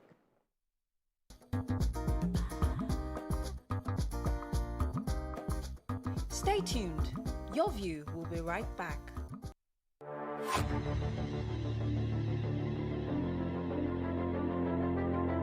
At TVC Communications, we're all about our audience. Millions of viewers, listeners, and readers every day all around Nigeria. Our 2 TV stations are among the most watched in Nigeria. TVC News is our award-winning 24-hour national and international news channel headquartered here in Lagos, broadcasting live from our custom-built state-of-the-art news headquarters. TVC, the top-rated family entertainment channel, is the place for fun, music, and information. With our breakfast show, Wake Up Nigeria, the all-female chat show, Your View, the best soaps and dramas from Nolly, Bolly, and Hollywood, music and entertainment blast, courtesy E-Splash, and of course, award-winning news and current affairs. It is all here. With news bureau and studios around the country and the ability to go live anywhere, anytime, we are first for breaking news in Nigeria. Awarded the NMMA TV Station of the Year, TVC News is the station of choice for news that is first, accurate, balanced, and reliable every time. TVC and TVC News watched by over 4.5 million people in Nigeria every day on terrestrial, DTH, DTT, OTT, and available to viewers in the UK on Sky TV. Watch all of our world-class programs on TV, online, and on our app. TVC and TVC News, the best entertainment and news for Nigeria on TV and online. And when you can't watch us, listen to us. 102.3 Max FM Lagos and 90.9 Max FM Abuja are now ranked among the most listened to radio stations in Nigeria. Now, with over 1.5 million listeners every day, we're the people's favorite radio station. Best hit music, best on-air talent. Max 102.3 hit music for Lagos and Max 90.9 hit music for Abuja. We are your home for that fun, entertainment, and hit music. In Lagos, TVC, our leading family entertainment TV channel, has a 47% market share. But this is just the start of our journey, as we plan to add even more services to entertain and inform our ever-growing audience. Thanks for being part of the TVC communication story.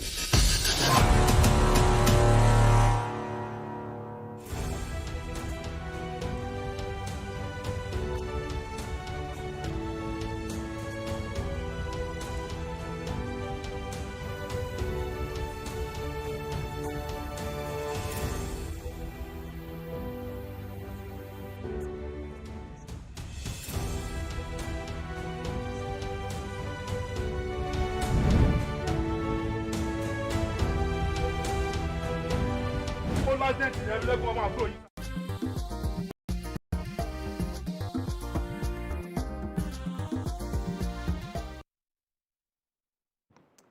Thanks for staying with us. So joining us on the show to discuss the medical brain drain in Nigeria and how the country can ultimately revive its ailing health sector is Dr. Malvis Humphrey. He is a biomedical science specialist and a mental health, nursing, public health and business management specialist. Welcome to the show, sir. Thank you. Good to have you. Thank you. Right, so you're qualified in the UK and you're an experienced health management consultant. And you're somebody who obviously have worked in the health sector for a while in the United Kingdom. You came back to Nigeria to also start up your business, trying to get the name here. So, LPTC. Yes. So you started that in Nigeria. And one of the reasons why I wanted to have you on the show is to share experience of there and here. Because we have lots of Nigerians who relocate to America, to the UK, and they're doing so well. I mean, it's unbelievable the amount of expertise we lose. As an experienced health medical expert, I'd like you to give us, to compare and contrast your experience in UK and in Nigeria, and what can we do to make it better and to reduce the brain drain we experience on a daily basis? Thank you so much for bringing me on the show. I'm going to be speaking from the perspective of a healthcare professional and a healthcare entrepreneur, both in the UK and in Nigeria. I'm fortunate to own a healthcare establishment in the UK. I own care homes and nursing homes. And over 90% of the people I employ are actually Africans.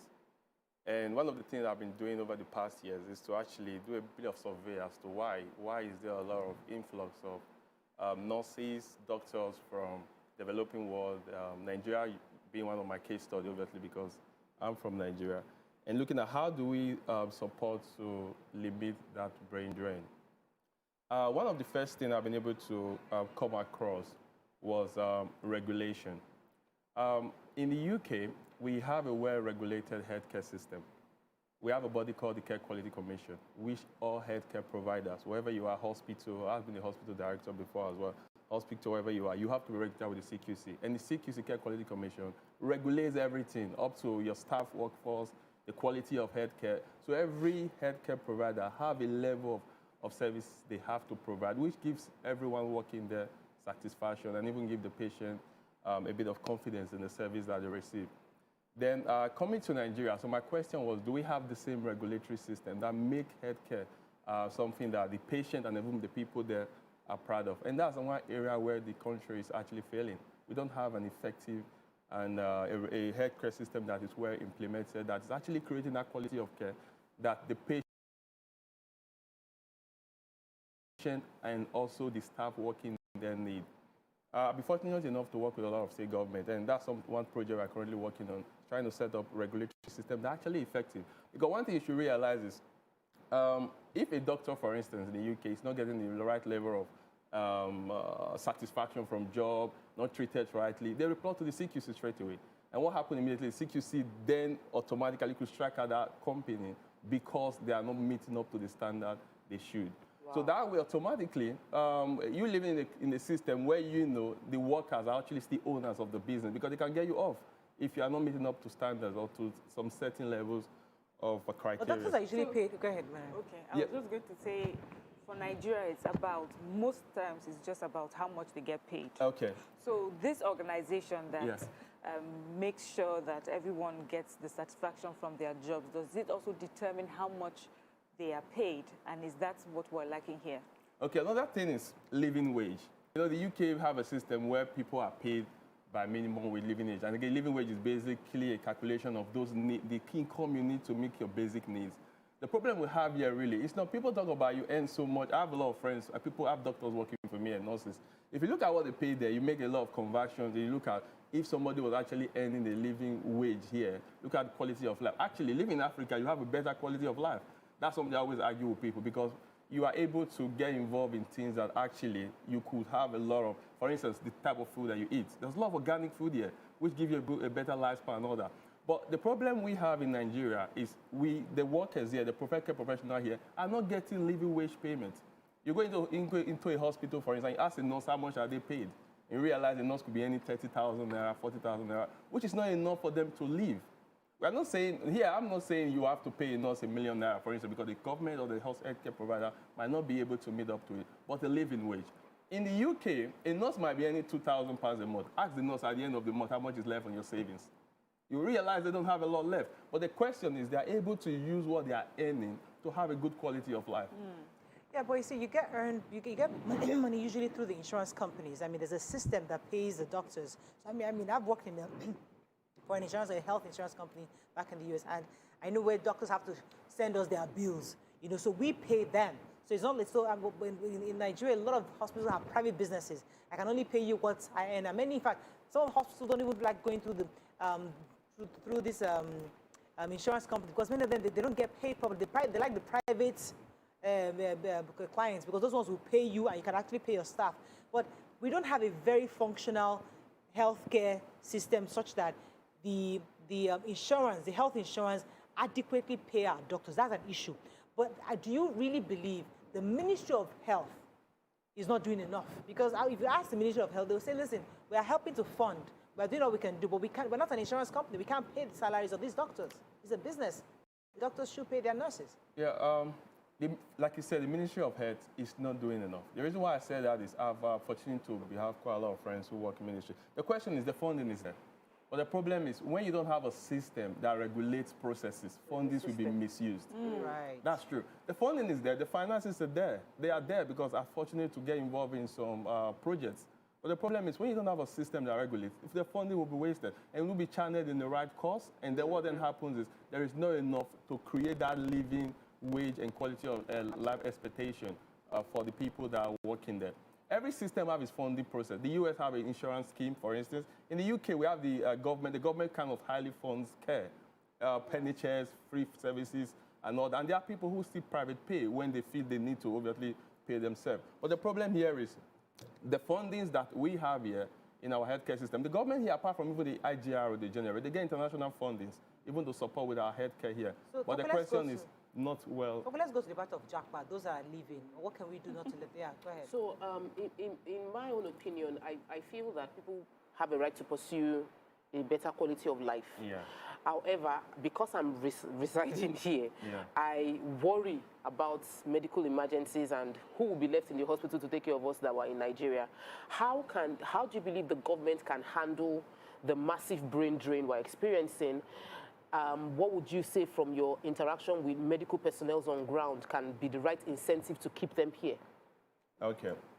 I'm not always against people leaving. I left Nigeria, and that's why I became a better professional. And I've also had friends who left and came back to reinvest the skills that they've got overseas here.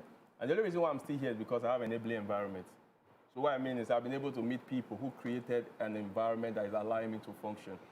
So at the end of the day, first of all, the doctors and nurses that are leaving, in as much someone is not getting enough to have a good quality of life, you can't stop them.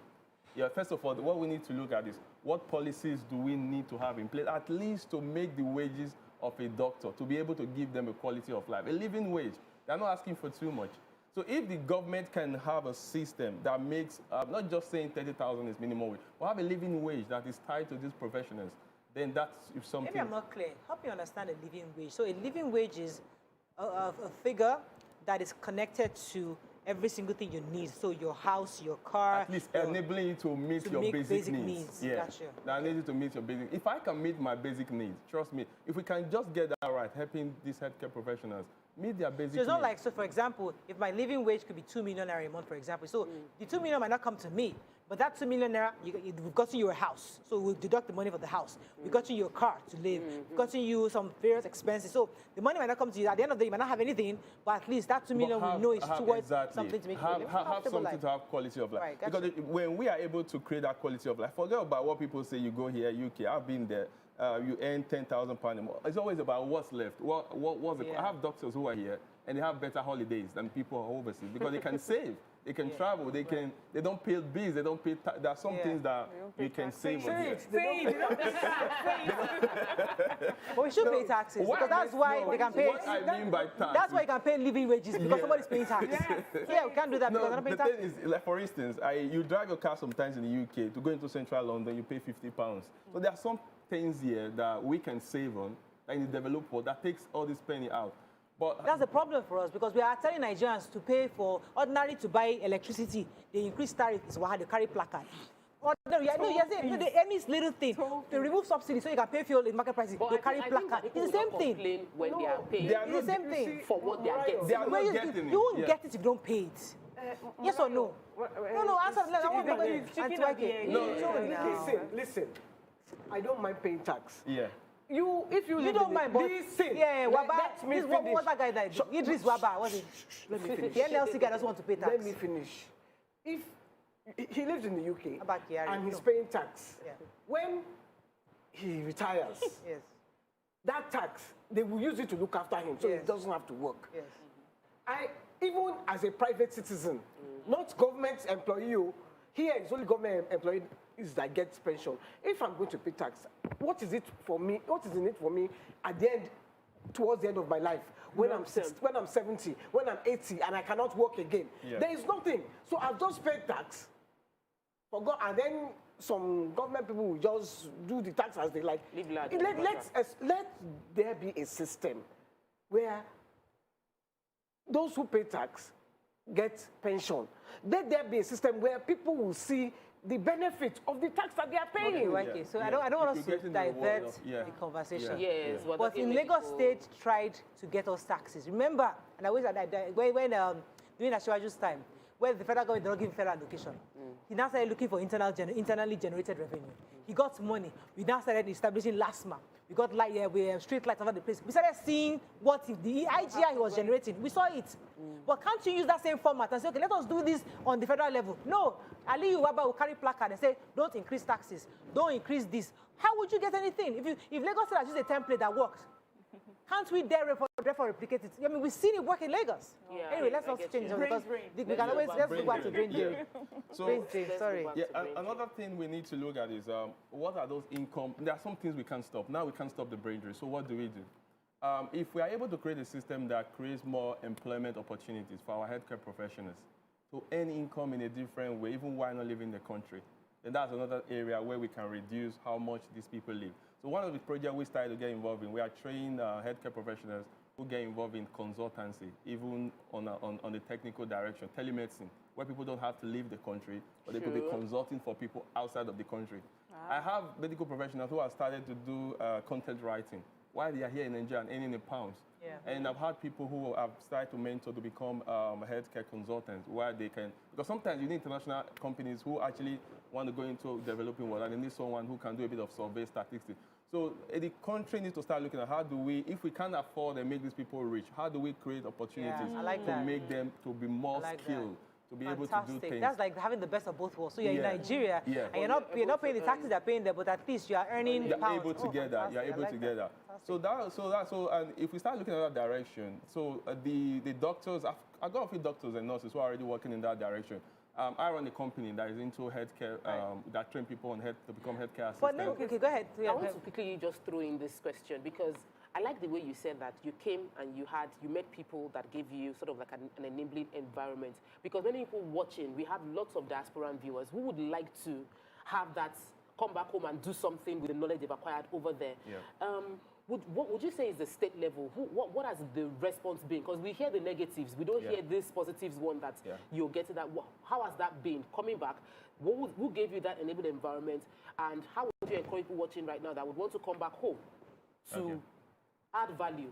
Okay, I think I've been in the, I was fortunate to be sometime a commissioner in the UK in the borough in health and the healthcare manager. So what I used to do then was I invested in bringing commissioners to the UK. Not the government didn't pay for it, I paid for it because I had the passion. I was looking at how can healthcare improve in Nigeria. I funded healthcare professionals, policymakers to come to the UK, have a forum where we discuss what their problem was. And me coming back to them, I've never one day gone to a state and said, my first impression was not come and let's start talking about contract. I was looking at how can I give to you. I've given more than state can give to their cities, even to some states. We just did a project where we gave close to 100 million worth of medical equipment free to a state. So we're coming with intervention. So after a while, when they started saying that it's not just the norm, it's about improvement of process. So then at the end of the day, it becomes crazy when somebody brings solutions to you, for you not then align Can I them ask you with a your question? needs. Sorry, Miriam. Is there a group of Nigerian medical doctors in the UK Yeah, where there you is. guys come together and have a formidable force, like towards it, or are you all just individually doing one by one? You come home, you go home, you do this. Can we all have all of you come together under an organization and say, okay, this is the direction? Is there anything like that in the UK? There is a group. The doctors have group, nurses have group, every professional have group. But in as much those ones are doing their things in their different way. But when it comes to meeting some key agendas, when it comes to group and agendas, there are two different things. There's always a direction for a group. And then when you have an agenda that you want to meet, for instance, there are times when going in a group might actually slow down that process. Not because you can't achieve it as a bigger group, but because sometimes a lot of bureaucratic process and all that. So we have groups that are coming together to do things, but most of the time, some of us that have actually created more remarkable impact have been those that are doing very specific agendas. Yeah. So I'll come to you, Mariam, now. So because we've seen the Indian format, the Chinese format, they go as a group. They don't individually. They actually come together, and that's how they're able to create communities internationally and try to give back. But you know what? We understand the politics of the whole thing. Yes, Mariam. So you just started to mention training, and I wanted to find out what you think. A lot of people say, our Nigerian medical personnel are so well trained in Nigeria, and they go abroad and they do so well. But here we constantly talk about all sorts of mismanagement, mistakes. Is it the system that's the problem, and thereby making our medical practitioners complacent?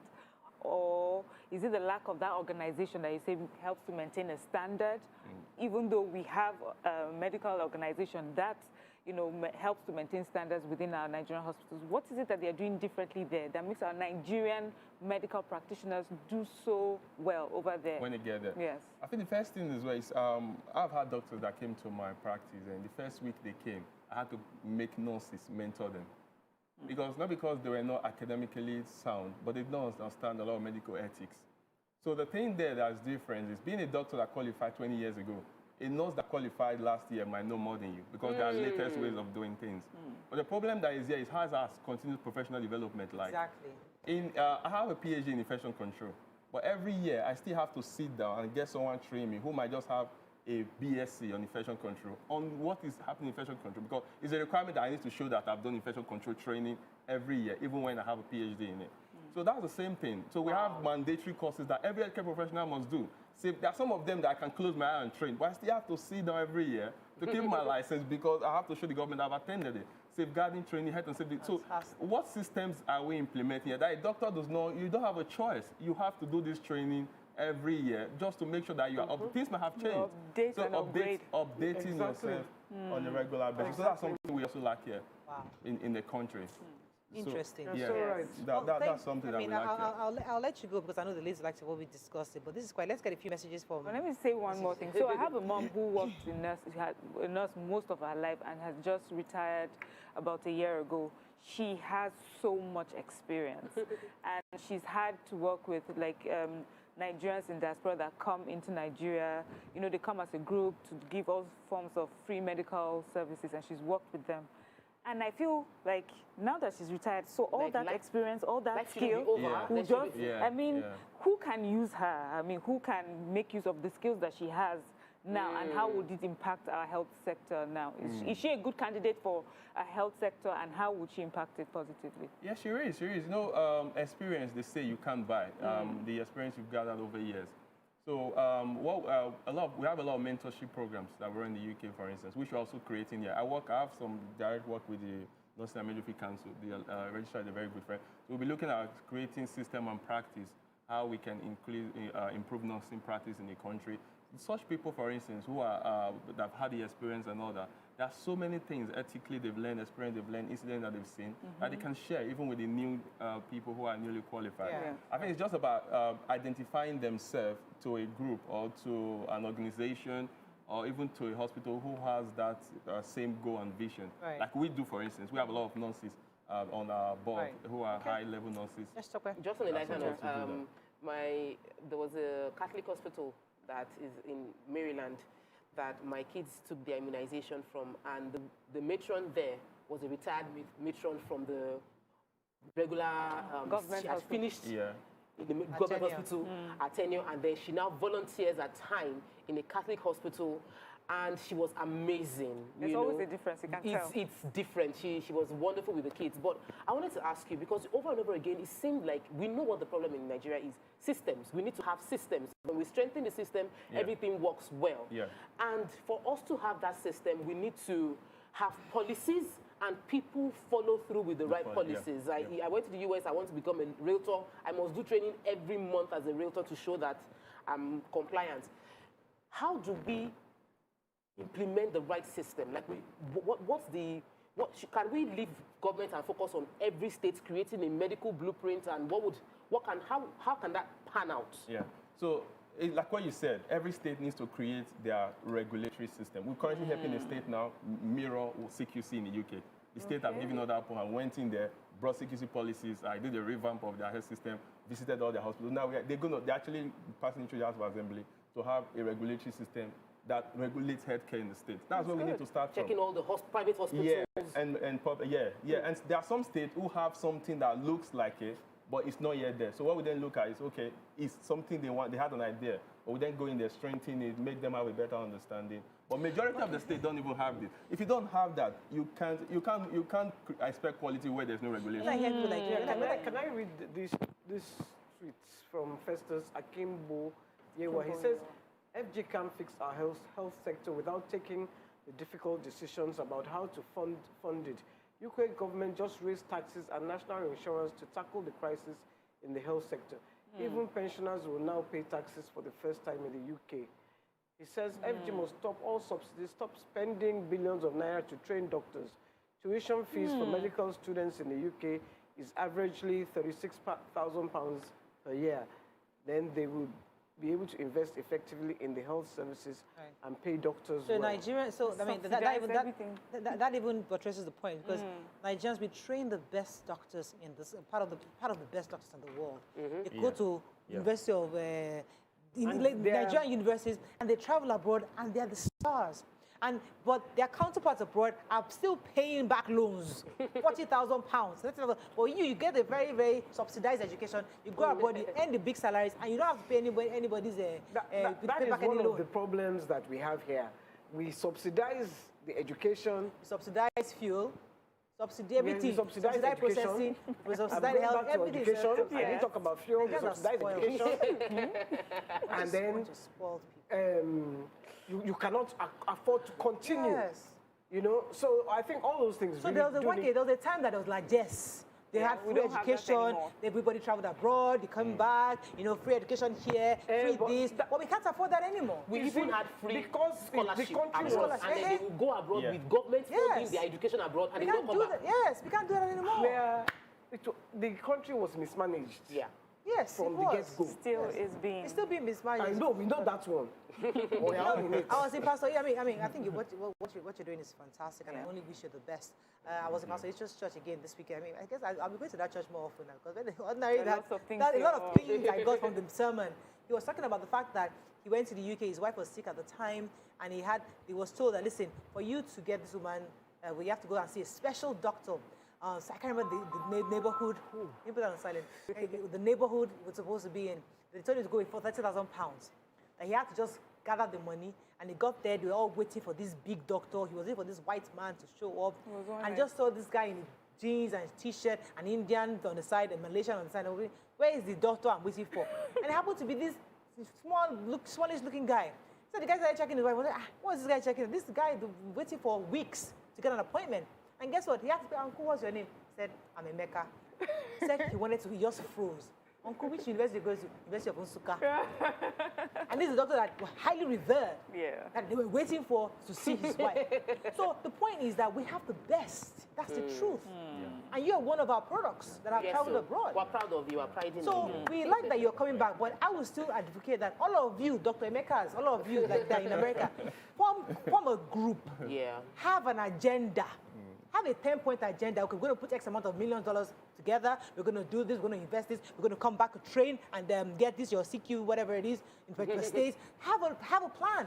You can't do it individually. Yeah. Only one state. We need a group. Some states will listen to you because you don't speak their language. Probably the states will listen to. The truth matter is Nigeria is a very funny country. It is. It is. That's the first question. So it's not about coming as a group that gives you. It's about who are you. It's not what I mean. So who you know. We know. So if you know you're going to get, you rather try to get success where you know you get success rather than fighting against a brick wall. So because we can only do the best we can. But honestly, like you said, we've got the best medical professionals in Nigeria. Yeah. And there are things that can still happen to make people stay. But just that we're not looking at them squarely and also implementing on the right. I mean, the guest we brought, was it yesterday? The presidential candidate. Yeah. Oh, yeah, last he was saying that when his friends were talking to him, he said, listen, when they was asking, what would you want me to do if I become president? He said, just hands off. Leave us. Just leave us. Let the private sector just do this thing. Leave up. Your job as governor, as federal government, just a facility. Make sure that there are roads. Make sure there's electricity. Make sure the basic. Leave us to work. If it's medical, we'll sort it out. If health, everything will sort it out. But you know what? We'll get there someday. That's how we conclude. Better. Every conversation in Nigeria, we say, but it will, because little by little, he's having impact. It might not go all around. Of course. But some Edo State education, Lagos State education, there's impact. You know, there little by little we're churning. Thank you very much. Any final words we have to wrap up, sir? Yeah, just to kind of say again that healthcare, we will get there at some point. And the truth of the matter is, like she said, taking it one region by region. Yes. We can't solve our problem. Even the UK still have problems. Yes. That's just the truth. America everywhere has problems with healthcare, which we can't solve in just one. Everyone keep improving. But we just have to have faith in what we're doing. Yes, so thank you. I hear that. YK was making a comment saying that, she was reading it saying that pensioners are going to be having tax. She said it very calmly. The pensioners will be shouting to pay tax for the first time. If it was Nigeria, she will carry tax. Hey, pensioners. Excuse me. They are calling for taxes. Are you going to tax pensioners that you are not giving money? They are taxing the pensioners from the money that they are giving them. What are you saying? Pensioners does not pay for transport services in the UK. Did you remember? Remember Funke Akindele's? Have you paid your? There was a real campaign in Lagos State, LIRS then. Have you paid your tax? I am not against paying tax. Don't even go that way. No. I am not against paying you tax. You and Ali, you I don't want us to pay tax. I am saying if I'm paying tax, I want to see. Let me see what when I'm 80, what did I pay tax for? Yeah, we'll see. Let's just see. At least you should have free healthcare. At least in the list. That is all we can take on the show. Thank you very much. I love paying taxes. Then I see somebody driving YK. big car, doing big wedding for his daughter. Have a lovely day. We'll see you tomorrow. Thank you. I pay more than you.